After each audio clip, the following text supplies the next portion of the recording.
without him.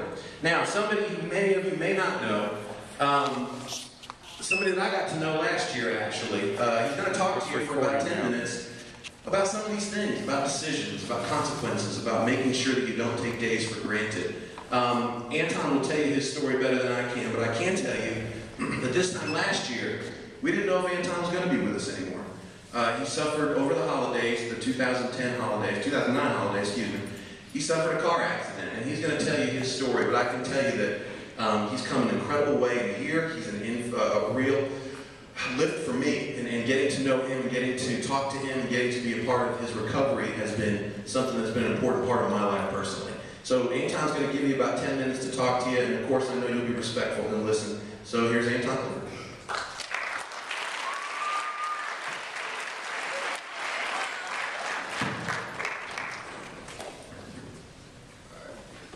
Good morning, everyone. Good morning. How's everybody feeling for the new 2011 year?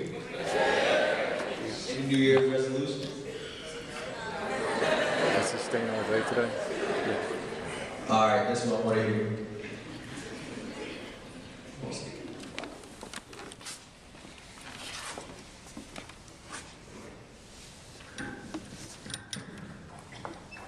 I want to start off with my story. About around this time last year, maybe a year ago. I was up walking just like you, running around, doing everything normal and everything. My life was normal. I wasn't really thinking about me being in a wheelchair. I really didn't look into deep how people got into wheelchairs and how life can change so quick. I was living life like there was no tomorrow. No, let me say that the other way around. I was living life like tomorrow was promised. And I didn't know really what I would get into. But then again, around December 28, 2009, me and my cousins, 5 of my cousins, we were going out, leaving a party at maybe 12 o'clock at night. And one of my cousins lost control of the wheel, which was driving on the wrong side of the road in Jamaica, and ran head on with a car. Broke the car in half. Everybody was ejected from the car. One of my cousins passed away in the accident. He died. He was 18. He died real quick. As soon as I hit the ground, I was paralyzed from the neck down. I couldn't feel anything below my neck. Couldn't move anything. They thought I wasn't going to be here today.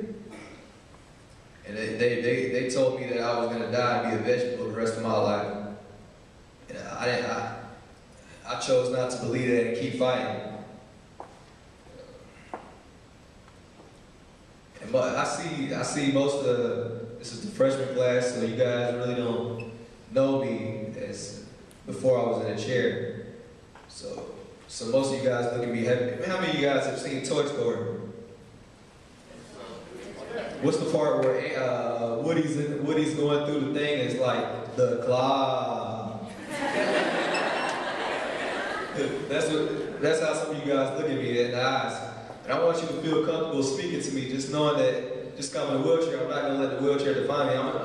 Most of the people that you're going to see in wheelchairs, how many of you guys have seen a lot of people in wheelchairs when you go out in public? If you think about it, most of them were just like you, normal at a point in their life. And most of them, stuff happened to them too. They were born just like you and everything. And they just went through some hard time that put them in a wheelchair. Most people in wheelchairs are not born in wheelchairs. That's the thing I want to emphasize to you guys.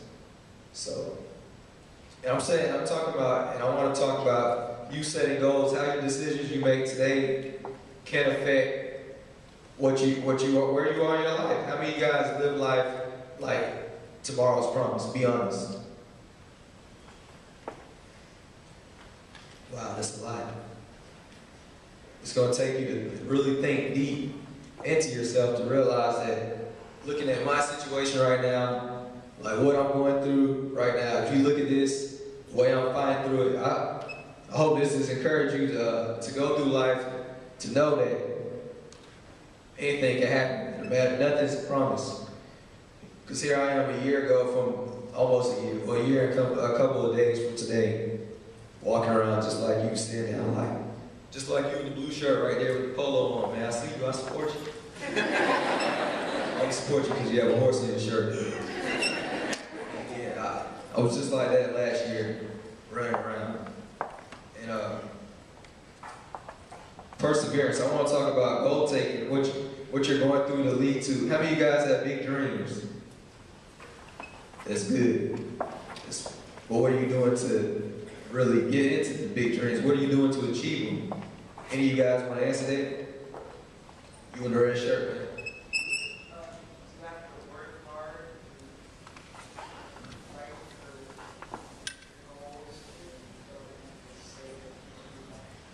All right, give him a hand.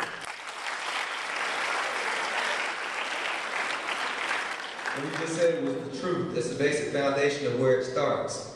You have to really start and believe in it. Right now, my goal is to walk again, be normal again. And I know a lot of you guys, how many of you guys know me and are praying for me every night? Right now, I'm still working hard in therapy, working towards that goal of walking again, being normal again, being able to get around like I used to. That's a big goal for me, getting back to where I used to be. Or not where I used to be, not where I used to be physically, but mentally, being a stronger person through this experience. And I'm getting through this through my faith in God. I don't want to go deep into that because everybody has different beliefs. I want to be able to relate to you guys too. But I want to talk about how dedication to a goal, one goal, can get you to where you are. Right. This time around last year, I could not move anything. Let me show you how I look. Let me just move back in the bush. My neck was back like this. I couldn't breathe. My lungs were crushed. Everything was crushed. I'm just sitting in the hospital for 3 months. Just couldn't move anything. Just sitting down, laying in the hospital bed, being told at 16 years old that I'm never going to do anything again. 8 doctors coming, looking at me in the room, telling me I'm never going to move my arms again. And look right now.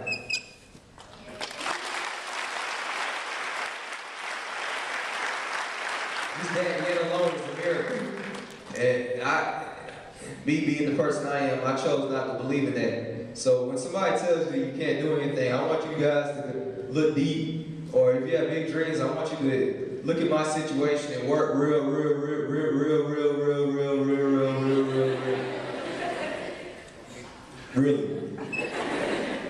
hard to get to where you are. That's basically what I want to touch on for this freshman class.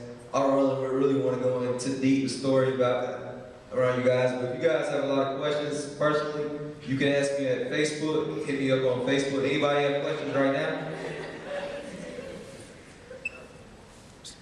Don't be scared to ask. Right here.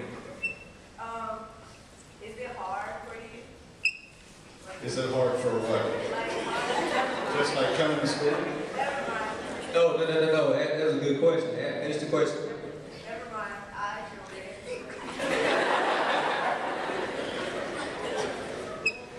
Oh, every morning, it is kind of hard for me. Every morning it takes me about 2.5 hours to get ready to go to school in the morning.